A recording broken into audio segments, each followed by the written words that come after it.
નમસ્કાર દર્શક મિત્રો, હું હર્ષ પરમાર સહયોગ દ્વારા પ્રસ્તુત ન્યૂઝ 20 ગુજરાતીમાં આપ સૌ દર્શક મિત્રોનું હાર્દિક સ્વાગત કરું છું। જોઈએ આજના મુખ્ય સમાચારો। ગુજરાતમાં આજથી 3 દિવસ માવઠાની શક્યતા, કેટલાક વિસ્તારોમાં ભારે વરસાદ, ખેડૂતોને નુકસાન થવાની આશંકા। હવામાન વિભાગ દ્વારા મળેલી માહિતી મુજબ આગામી 3 દિવસ સુધી સમગ્ર ગુજરાત રાજ્યમાં માવઠાની શક્યતા છે। આ પરિસ્થિતિનું મુખ્ય કારણ છે અરબી સમુદ્રમાં ઉભેલી થયેલી સાયક્લોનિક સિસ્ટમ છે, જેના કારણે હવામાનમાં નફાવટ અને પવનની દિશામાં બદલાવ સર્જાયો છે। કેટલાક વિસ્તારોમાં 2 થી 4 ઇંચ, જ્યારે ક્યાંક તો 4 થી 6 ઇંચ સુધી વરસાદ નોંધાયો છે।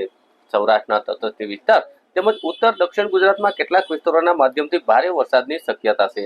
ખાસ કરીને ખંભાતના અખાત વિસ્તારમાં ભારે વરસાદ પડી શકે છે। તાપમાનમાં ઘટાડો જોવા મળશે। છેલ્લા કેટલાક દિવસથી 44 થી 46 ડિગ્રી સુધી પહોંચેલો પારો હવે ઘટીને 40 ડિગ્રી નીચે ઉતરી જશે, જેના કારણે લોકોને સખત ગરમીમાંથી રાહત મળશે। પરંતુ આ માવઠું ખેતી માટે નુકસાનકારક સાબિત થવાની શક્યતા છે। ખાસ કરીને પાકમાં ઘાસચારો, ઘઉં જેવા તૈયાર પાકને નુકસાની થઈ છે। વાતાવરણમાં બદલાવને લીધે 8 થી 10 સુધી વાતાવરણમાં બદલાવ રહેશે, ત્યારે 9 થી 10 મેના રોજ છૂટા છવાયો વરસાદ જોવા મળશે। હવામાન વિભાગ અને રાજ્ય સરકાર દ્વારા ખેડૂતોને નાગરિકોને અપીલ કરવામાં આવી છે કે સતર્ક રહે, પાકોની સુરક્ષા માટે તાત્કાલિક પગલાં લે અને તંત્ર દ્વારા આપવામાં આવતી સૂચનાઓનું પાલન કરવામાં આવે।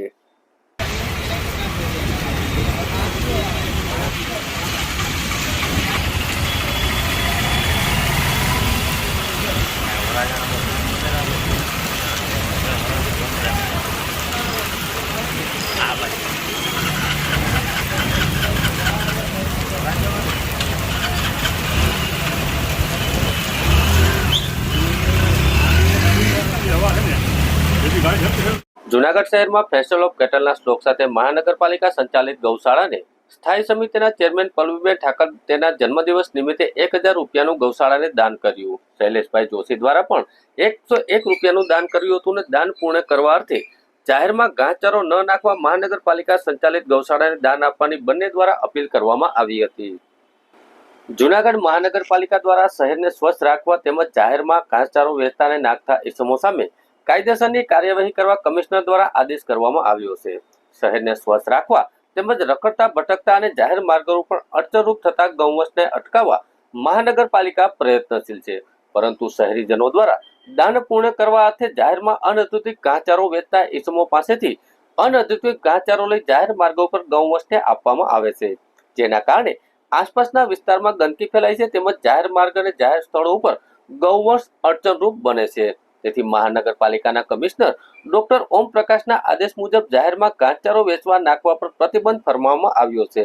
તેમજ ખામતોડ ટોરેન્ટો ગેસ પાસેની ગૌશાળા અને આવડ મંદિર પાસેની ગૌશાળા અથવા સુખના ચોક પાસે સાવજના ડેલા પાસે આવેલી ગૌશાળામાં ઘાસચારાનું દાન કરવા મહાનગરપાલિકા દ્વારા સૂચન કરવામાં આવ્યું છે।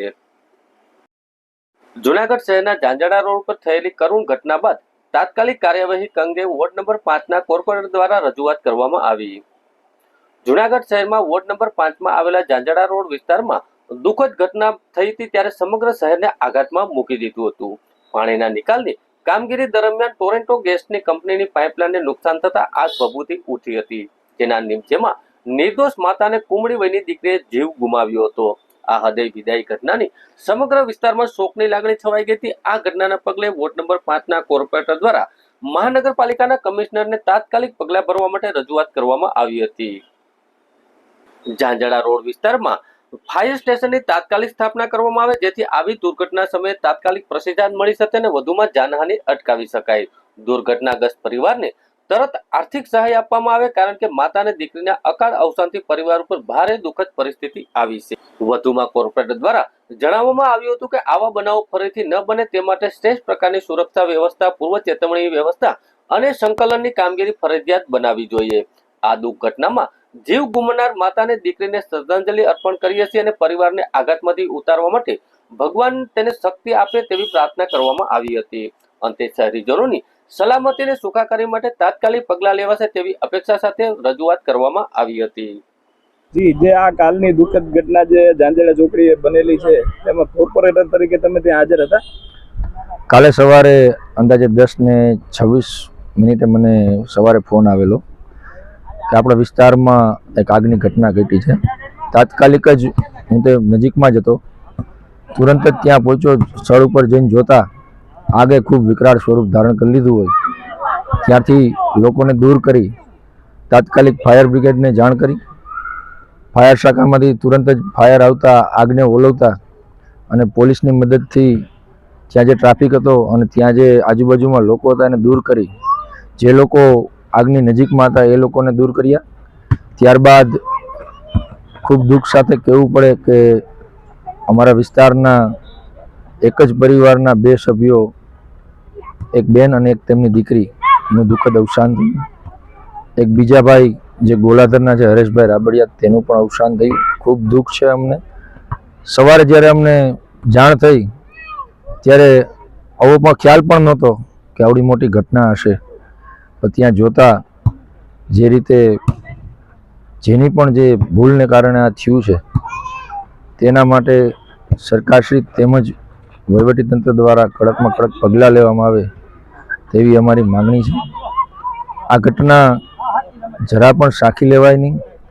આજે આ જગ્યાએ થયું, કાલ અન્ય જગ્યાએ પણ થઈ શકે. વોર્ડમાં, આખા વોર્ડમાં ટોરેન્ટની પાઇપલાઇન છે.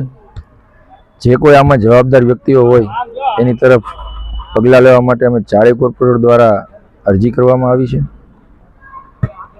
જી, આપે કઈ એક પત્ર લખેલો છે જે ઝંઝેડામાં આગ લાગી હતી એ બાબતમાં? હા, જરૂર.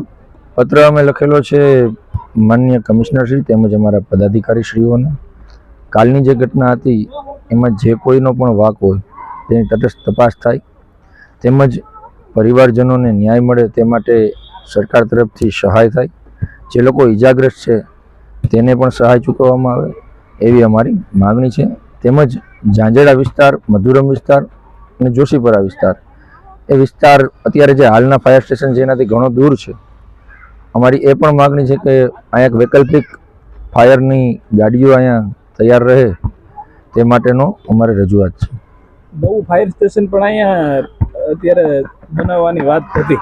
નવું ફાયર સ્ટેશન અત્યારે ઝાંઝેડા ગામમાં બનાવવાનું કામ ચાલુ છે.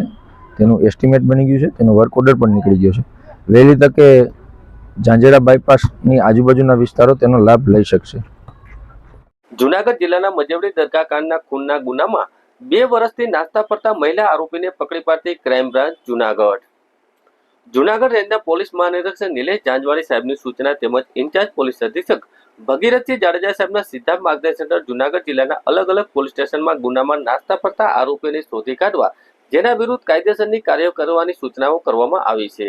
ત્યારે પોલીસ મહાનિરીક્ષક અને મુખ્ય પોલીસ અધિકારી નાસ્તા ફરતા આરોપીને શોધી કાઢવા અંગેની ડ્રાઈવ ચાલુ છે.